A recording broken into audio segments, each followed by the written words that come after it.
what actually is self-leadership to you? What does that mean to you? Well, what it means for me is the way that we lead ourselves every day, the decisions that we make, how we feel, how we think, um, because you can either lead yourself and make life work for you, or, as I often say, for most people, they just let life happen to them and don't feel like they have that much control. So when you step into self leadership, it's all about you leading your life how you want to. Okay. And is there like a problem that you see in leadership or like a self-awareness? Like when you come into an organization or see people and the teams acting this sort of way, or what's the most common problem you see in an organization? Well, leadership is the classic because in a lot of traditional models in organisations, the people who get promoted into leadership roles are really good at their job. But just because you're really good at your job doesn't mean that you're really good at leading people. So you might be an expert in something and you do really well. You're really good at sales yourself. And just because you're the top salesperson doesn't mean you're going to be able to lead people and be really good at leading. And so those people get promoted, but then they don't really understand what that leadership really is. And, there's a very common saying that you read about, which is if you can't lead yourself, you can't lead others. So if you're just really good at doing sales, for example, but the rest of your life is an absolute schmozzle because you're drinking every night, you've got relationship breakups, you've got all sorts of chaos going on, or you've got some experience from your past life that keeps tripping you up and triggering you all the time, then that's going to show up in the way that you lead other people. And so it's learning how to self lead yourself in a really strong way and have that mental and emotional fitness that makes you also a good leader because you're self aware, then you understand other people.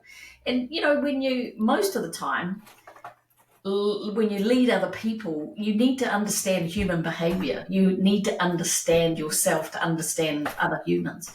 And that's what a lot of people don't.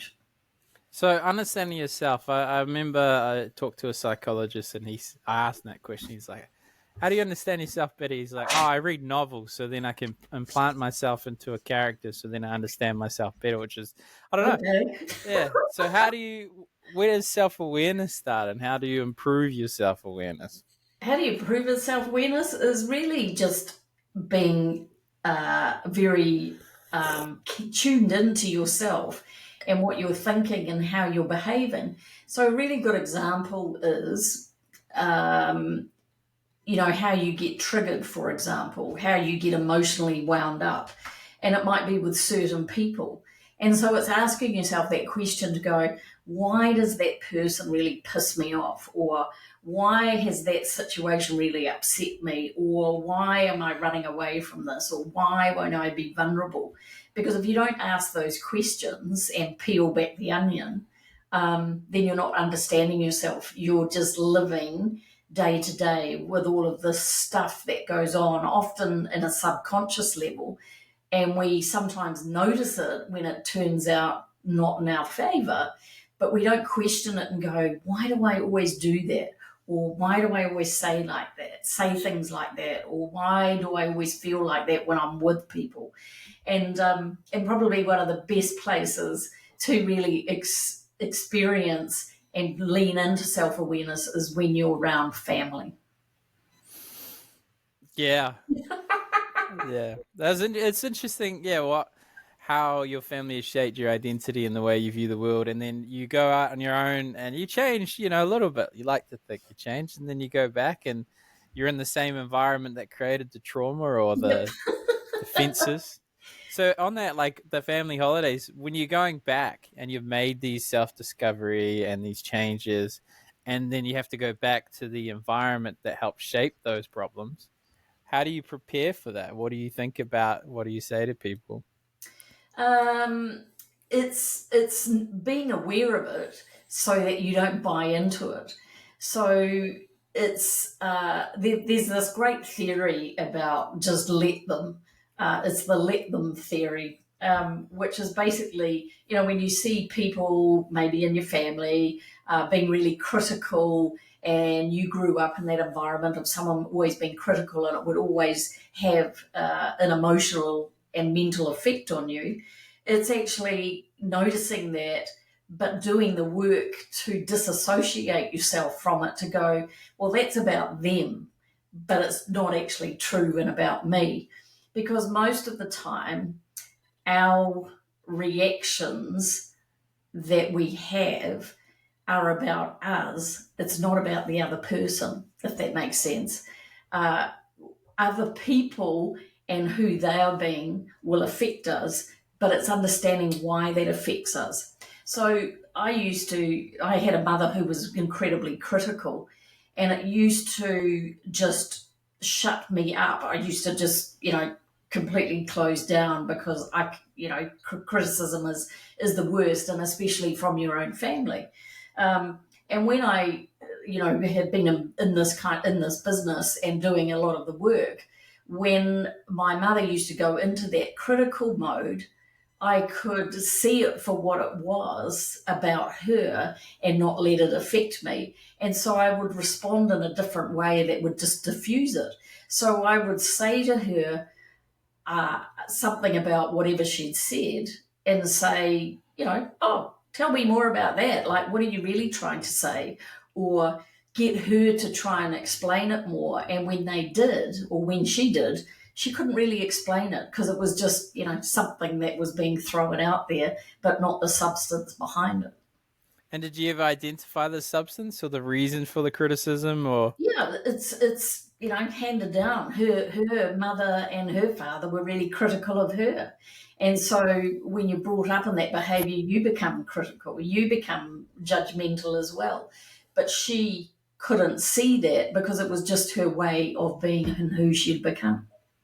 And with people with family that, they don't want to continue the cycle, whatever it might be, Hmm. like, how do you create a new environment, a new family, trying not to completely remove, your past life? You Yeah. still, maybe the grandparents come and babysit and stuff, but how do you balance that when you want to change the cycle, as it were? It's so important to do the work yourself, because the more you understand it and what that means for you, then you can distance yourself for it. It doesn't have the same hold over you.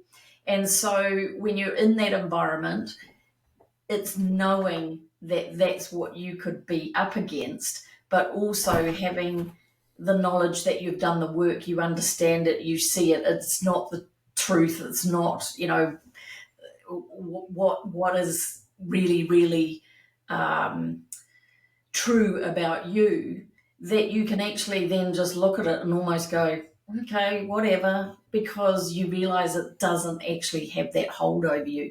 You kind of release it from yourself. And look, at the end of the day, I always say to people, family is family, and family are great, but they don't have to be your best friends. You were born into that environment. So, often people feel like they have to be around their family and so connected and do everything with their family. But actually, you don't, because choose who you want to hang out with, choose the energy you want to hang out with, and who makes you feel better, as opposed to walking into environments that bring you down and make you feel negative all the time. It's just about making choices. And it's not disassociating and walking away from your family, but it's choosing when you catch up, how you interact, and actually understanding what the dynamics are. Because when you can actually kind of step back and look at it, it almost becomes funny that you look at it and go, oh, wow, this is all a bit messed up, isn't it? And look at that, and they're doing that, and they're doing that. I see that. Yeah, sure. I mean, I think any strong emotion you have towards someone is a form of projection. Like when people call me names, sometimes it gets to me, sometimes it doesn't. What's the difference? It's not the words, it's that it either hits something that resonates, or it's I'm projecting, I'm bringing my past experiences to this moment. So I'm like, oh, I'm really angry now for what? Yeah, well, where does that get you? And I think, in the online world, I'm online a lot, and I don't often, but sometimes I'll get, negative comments on social media. And there'll be other people that I know who work in online space who will just hold on to it. And they'll go, oh, I can't believe it. And it becomes a war. And in fact, I know another coach who has had some really negative feedback. And they keep, even a year on, they're still telling stories about what happened a year ago. It's like, let it go. You don't even know these people. Just let it go. It is crazy. I mean, on the hate side of things, I think I love haters because one, either they're honest because they're giving you some insight and Yeah. they're trying to be useful, or they're in pain. They're Yeah. trying to.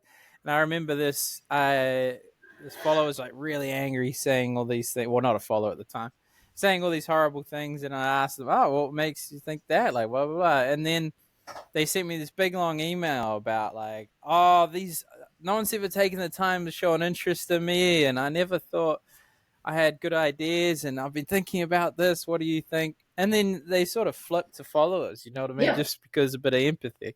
Yeah, because there's some people out there that think the world is against them, so therefore they're on attack all the time. But actually, what they really want is a bit of attention and some love. Every single human being on this planet wants to be seen, heard, and know that they matter, and that is core human want.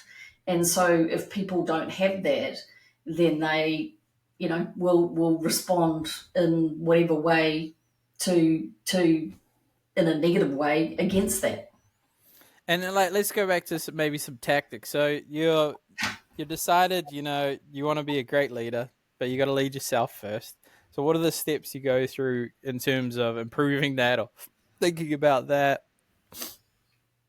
So what I normally do, on a whole lot of different layers with some of the leaders that I work with one on one, will be firstly understanding about who they are, and that starts from some really simple things about what their values are. What they really value in life, because if, for example, one of your values is fairness and you want everything to be fair, it can play out in a workplace leadership situation in positive but also negative ways, and you have to understand that.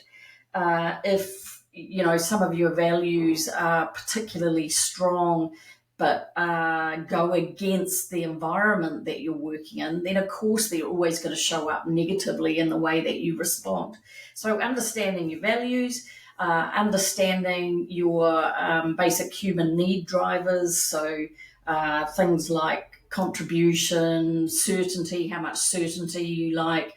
You imagine if you have a really strong driver for certainty, but you're in a leadership position where there's a whole lot of change, it's not going to work for you because you've got to be really uncomfortable and wanting to keep that certainty and not go with the change.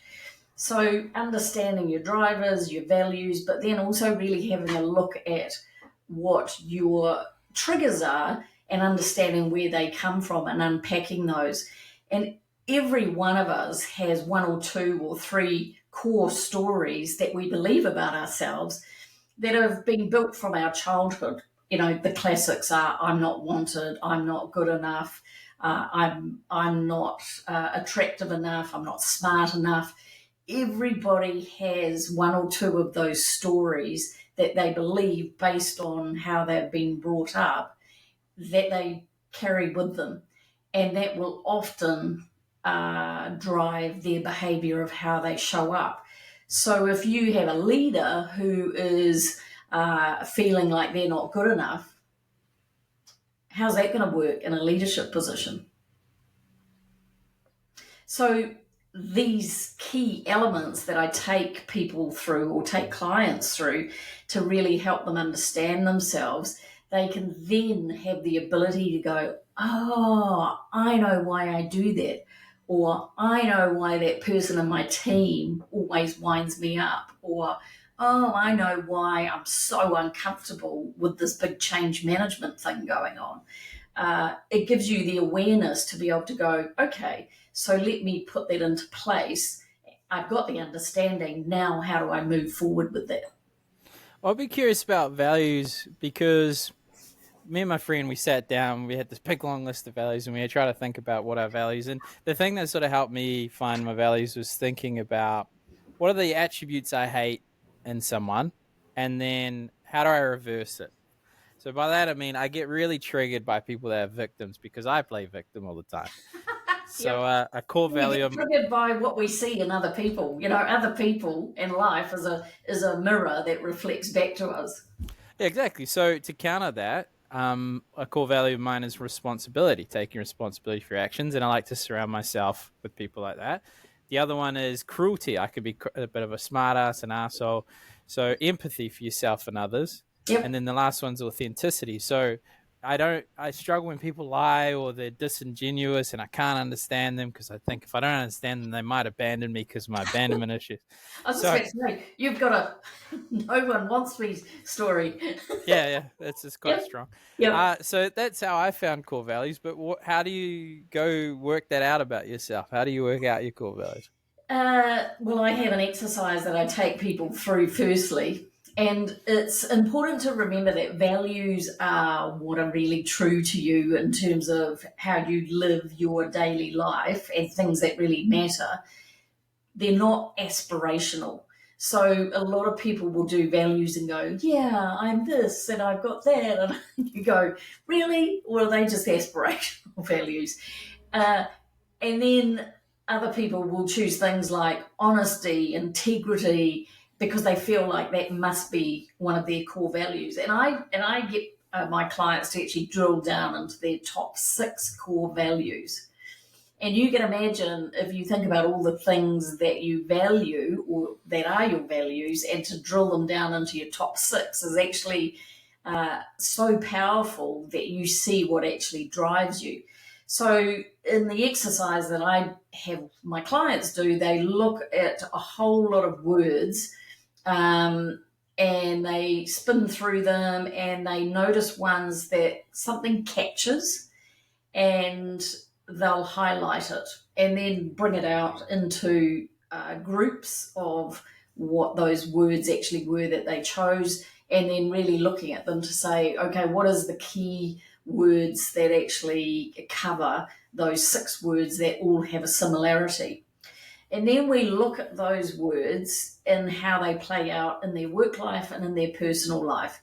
And does that actually hold true to the way that they live their life? Because, as I said to you, a lot of people choose things that are then aspirational.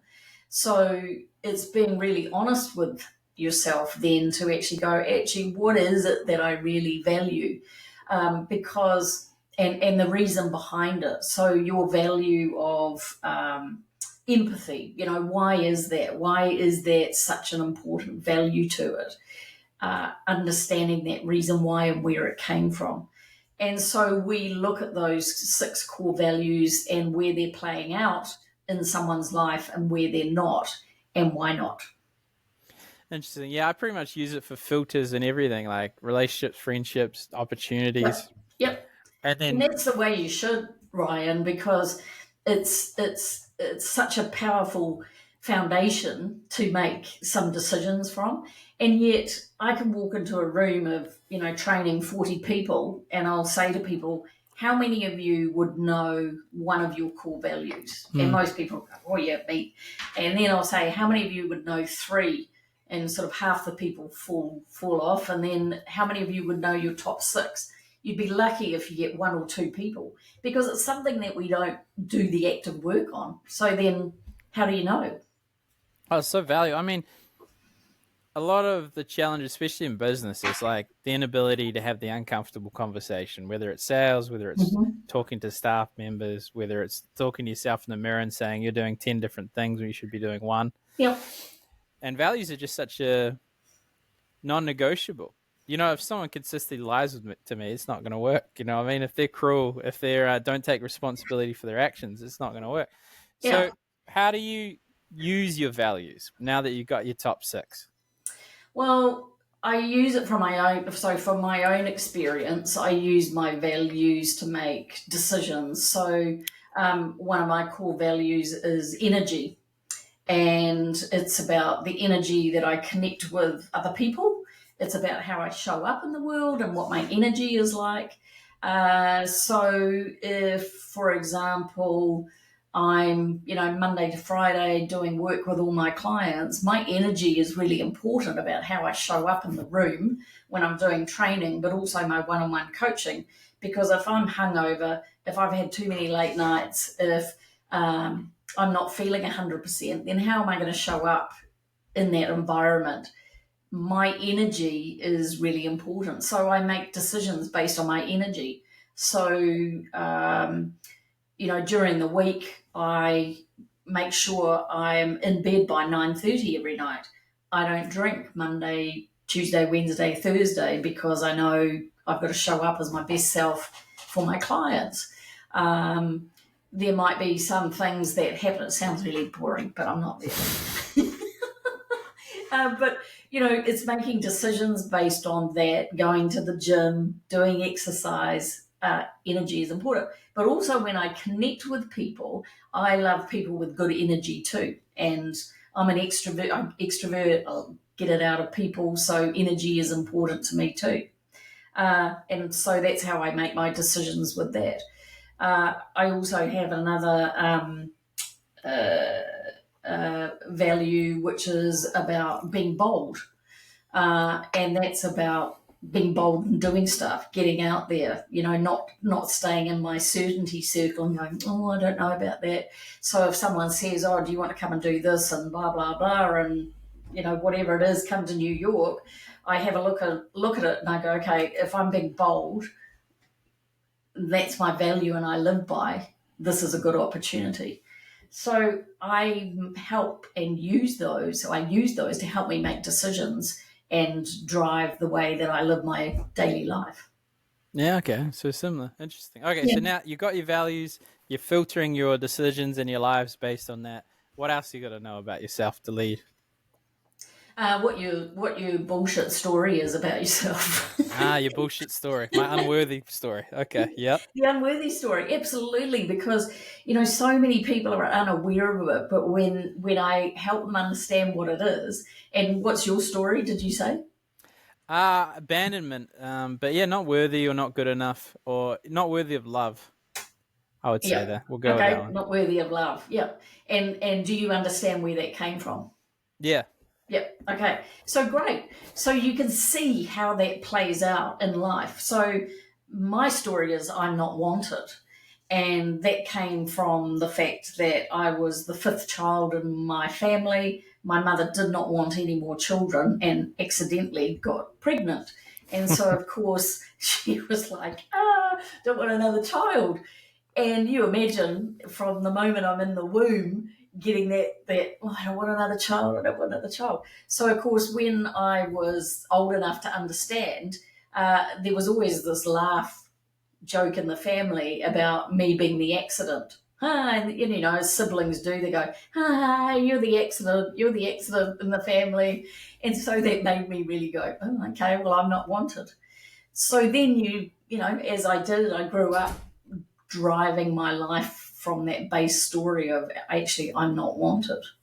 And when people understand how that story drives their behavior, I love that moment when I'm with clients and we talk about that and they go, oh, I just realised what mine is. And you can see them sitting there going, uh-huh, yeah, yep, yep.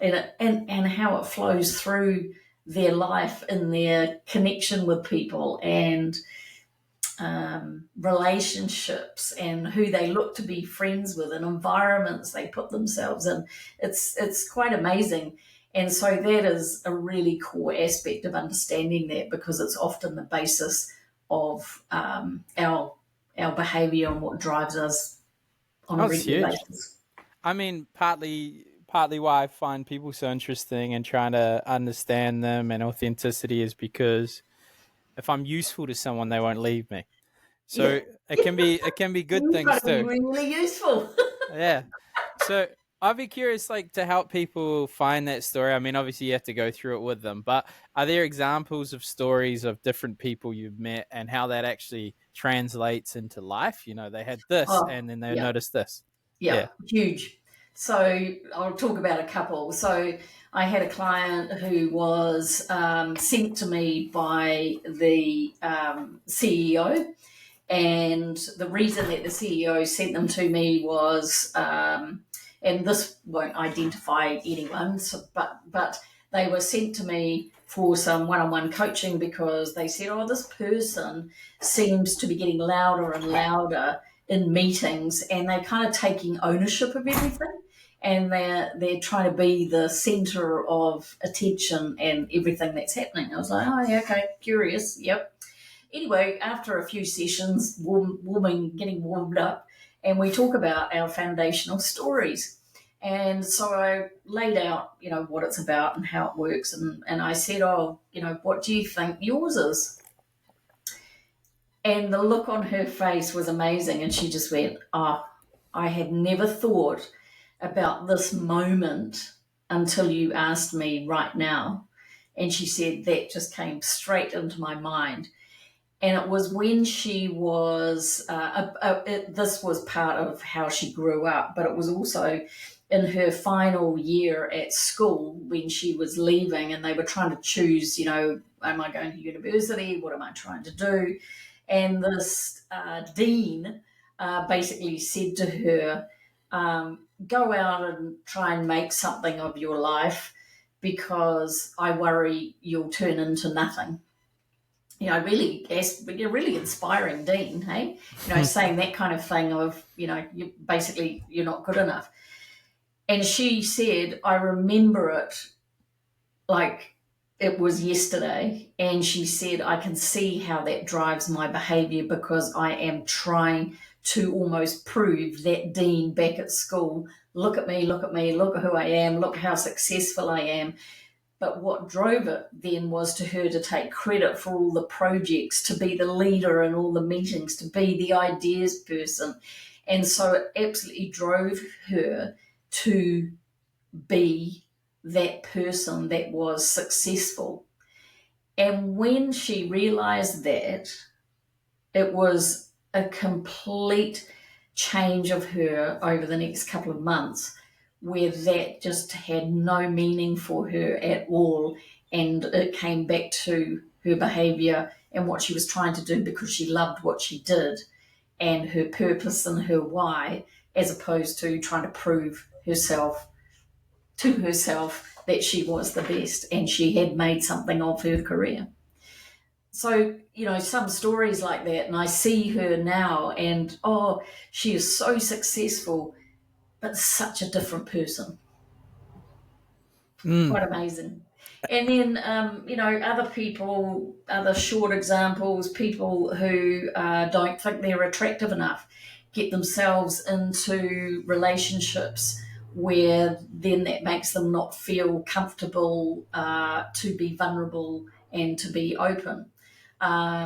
Not wanting to be up on stage. CEO of a company hates public speaking, hates leading the team, doesn't like being the front person. Crazy because he's a founder of this company, because he doesn't think he's attractive.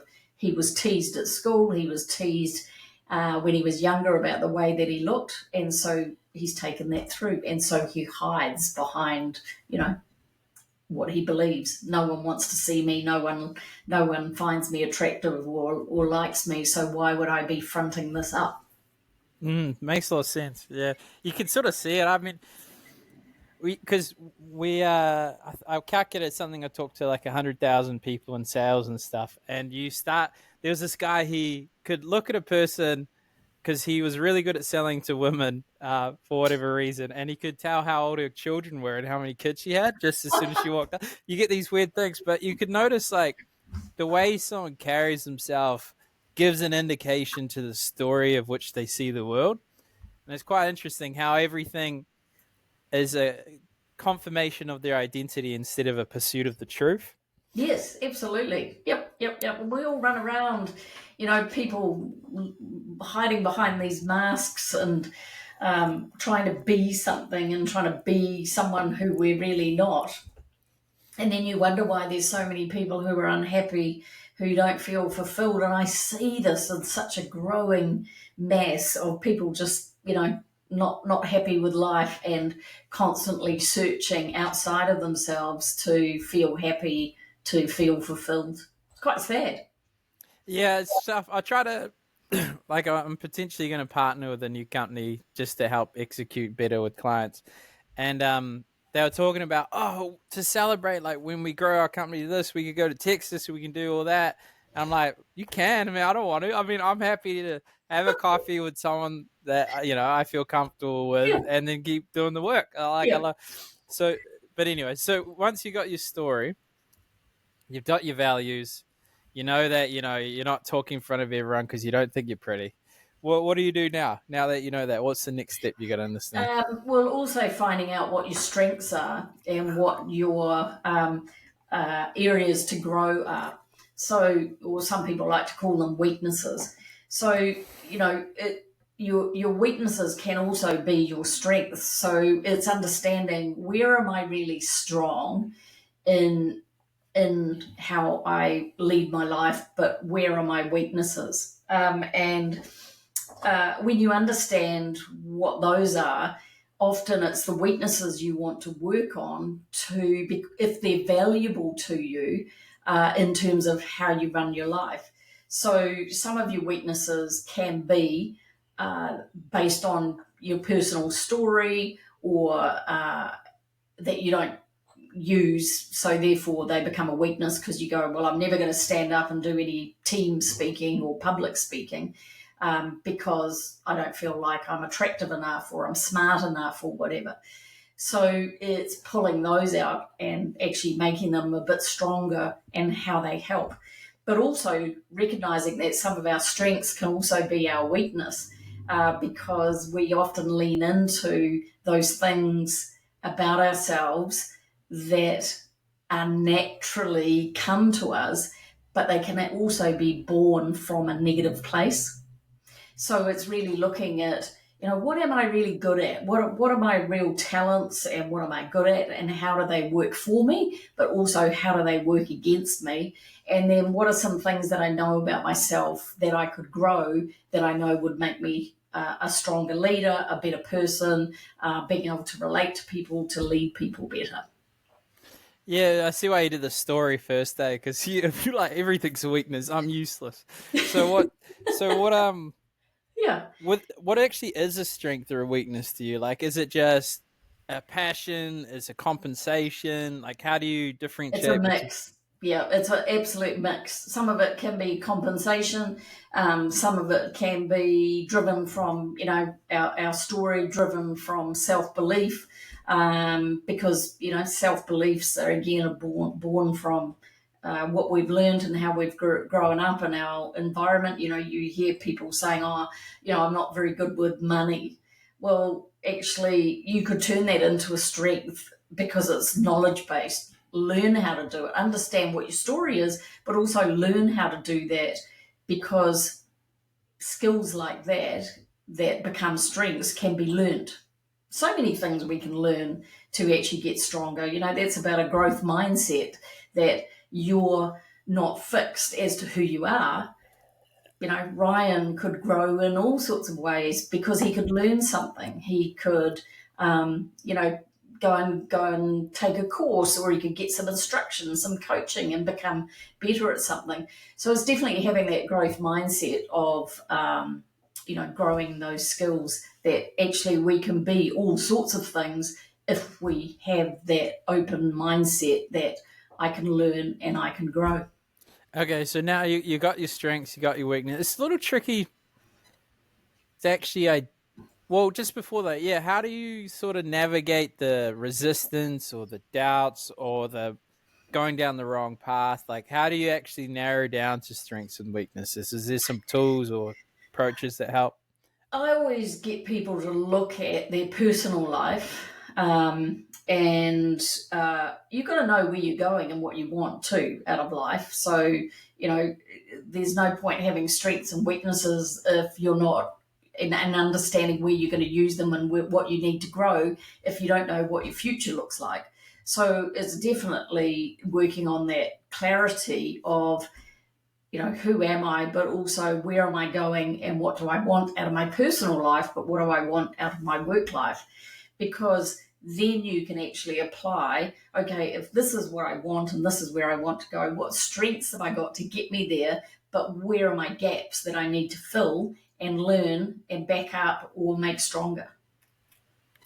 Okay. So now you got your strengths and your weaknesses. What do we do? So it's then using, identifying which strengths and weaknesses are helpful, which are negative, what needs adapting, and what you apply in the workplace, what you apply and don't, well, I should say apply and don't apply in your personal life, but also in the workplace.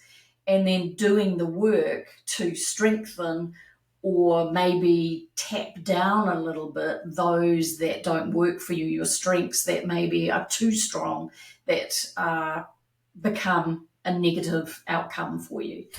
And when you can identify those, then it's leaning into them. And it's being conscious of what they are, a bit like your values. When you understand your values, you know it helps you make decisions. When you know your strengths and you really understand where your weaknesses are, then you can apply those as you need during your day and use them, practice them, get to know them, see when you can bring in one of your weaknesses and test it and try it and build it. Because, like anything, we can learn to grow, but we have to keep using it. If we don't use, if we don't practice, then we're not going to strengthen, but we're also not going to, connect to the neural pathway for that to be a new behavior and a new way of being. We'll always fall back into defaults because we're human. And that's okay, but it's getting back on the horse and going, okay, I didn't use that then, and that was a bit of a fail, but tomorrow's another day, and I'll do it this way. Got to keep using them. Awareness and then using, growing. Makes sense. I mean, it's been immensely helpful for me. Like, I think purpose is just seeing the problems you've witnessed in yourself or the world and then trying to solve it for others is probably the most fulfilling thing you can do. So for me, I like giving people the opportunity to live a fulfilling life. And then I know my core values and I have a good sense of what I'm good at and what I'm not good at. How do you do that from a tactical organizational level? So everyone's told you their sob story and what they're good at, what they're not good at, and now you got to get them to make some calls or whatever the business is. How do Yeah. you execute on that from an organizational standpoint? Well, I normally work on teams, so I don't work across the whole organization. So I work within teams, but I also really encourage that leader to have similar conversations that they have had with me, with their team members, and doing group learning together to create the change. Because one person at the top is incredibly powerful. We're all powerful if we know how to use our energy and our influence in a positive way. But it's actually using it, because one person keeping it to themselves doesn't have what I call that ripple effect. So making the changes yourself, spreading that knowledge, helping others understand themselves, is that ripple effect of change. You will not get a team to change unless you do the work with the individuals in the team as well. And that's when it becomes really powerful, because you start working more cohesively. You, as a team, understand more about human behavior so that you understand each other. You see what's going on. You can call each other in the ideal world to be able to say, hey, I saw you just got triggered then. What's that about? And you can actually have those more vulnerable conversations that people go, oh, I'm keeping myself to a standard to grow and grow with the team, but I also know they understand some of the stuff that's going on, but we can talk about it and call each other on it. And when you've got a team that operates like that, it's incredibly powerful. I know, no doubt. So I'd be curious, like, how And do you I call actually? that the ripple effect. Yeah, I mean, yeah, you can tell a lot by the team by its leaders. So I'd be curious. You do the self work, the self reflection. You do these workshops with everyone, and now you're gone, and they're like, "Oh crap! I'm gonna have to talk about my feelings with these people," and I'm not really built that way. So what's the actual structure? Do you do one-on-ones once a week? Do you have a space where you set the scene so everyone can talk? Or how, now that you're gone, how do we keep it How do going? we keep it going? Uh, and that's a really good question, because that is often the problem that happens, is that people go, oh, I just want a quick fix. As a lot of humans are, I just want the quick fix. Just tell me what I need to do and everything will be okay. And you see it a lot in organizations where people will get me to come in to do one workshop for 60 minutes because they have a problem that's maybe across the organization. And well-being is a really good one, stress and that kind of stuff. It's like, you are not going to cure everybody and get them thinking differently by one 60-minute webinar or workshop.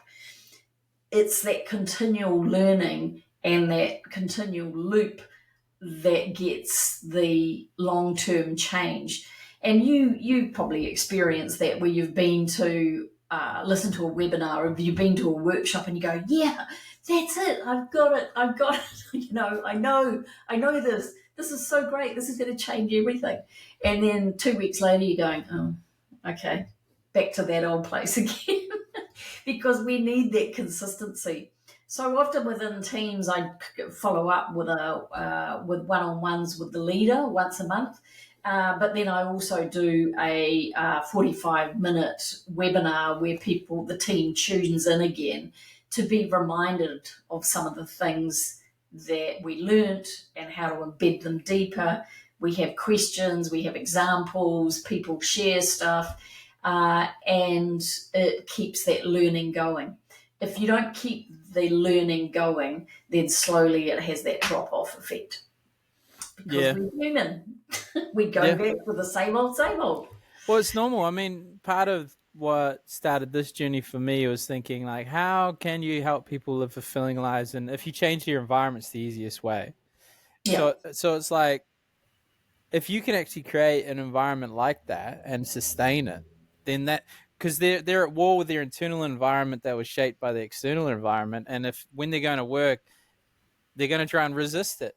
I call yeah, it like homeostasis. It's like yeah. anytime you make a change in a living system, it tries to bring it back to equilibrium. So Of they course. have to reject you or whatever.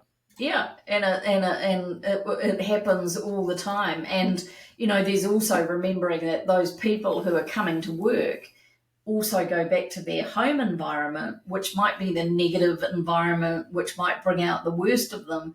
And so trying to get that consistent behavior doesn't always work, because they can do it here and it's in the right environment, as you say, change the environment. But then you go back into an old environment that doesn't help, and it's that constant, you know, I can do it here, but I can't do it there, and which ones become stronger? Well, that's interesting. I used to work for the largest face-to-face marketing company no one's ever heard of because they sell everyone else's things. But Yeah. basically, we've identified, because they work in 26 countries. They raise like something like $6 billion and a year, or sales. And we found the number one reason people quit is what they go home to. So, because you think in sales specifically, it's you're going to make money when you make sales, and every time you come home, the person's like, "Oh, how did you go? Did you make sales?" Which contributes to your negative mindset, and you're like, "Oh my god!" So we actually started having to equip them on how they communicate when they go home, which is, "This is what I learned today. This is the things we did." Yeah, Blah blah blah, so yeah, that the person's supportive, not negative. yeah. So I love that. how do Yeah, you how that's do you really equip great. people to like navigate this uncertain environment? Everything's trying to pull you back to the dark. Oh, absolutely. And that goes back to the very beginning of some of the conversation that we had about, being in family, where if you keep going back to the same environment and you don't equip yourself with the tools, then you'll keep getting dragged back. So exactly what you're saying, have the tools, have the ability. And look, this isn't always going to work, because we have good days and we have bad days, and sometimes we have a stronger mindset. sometimes we're stronger emotionally, but other days we might be wrung out, stressed, and it doesn't always work and we jump right back in. But when you understand and you see the difference that it's making for you, I always remind people of that ripple effect that they're having and how needed it is in the world for them, whatever environment they are in. Our behavior can change other people's behavior. One person can have the ability to rot a whole lot of people, but they also have the ability to lift a whole lot of people. I always think about, a piece of fruit in a fruit bowl, and that one piece of fruit starts rotting and slowly it spreads over everything else. But equally, it can go in the opposite way. And that's the power of acknowledging what your ripple effect is. That if you can go back into that environment and not respond negatively, not keep buying into whatever it is, the criticism, the negativity, the world is not a happy place, it's negative, you're not good enough, and all of that kind of stuff, then you can have a ripple effect. But you also have choices too, whether you stay in that environment or whether you don't. And sometimes that can be a big life-changing decision. But it's the same with friends. If you keep going back into a negative friendship where they're all trying to bring you down because they don't like where you're going, then upgrade your friends and hang out with people who put the wind beneath your wings, not trying to drag you down because they don't like where you're going and that you might be better and more successful than them. Preach. You tell them. Mm. All right. Well, thanks for coming on. We're done. Yeah. Good to see you, and keep going with your growth. I love it. You know a lot, and it's an important part of life. So I really encourage everybody, whatever way they can, whether it's reading a book, watching YouTube videos, or listening to shows like this, about the importance of self growth, self leadership. So important. Done.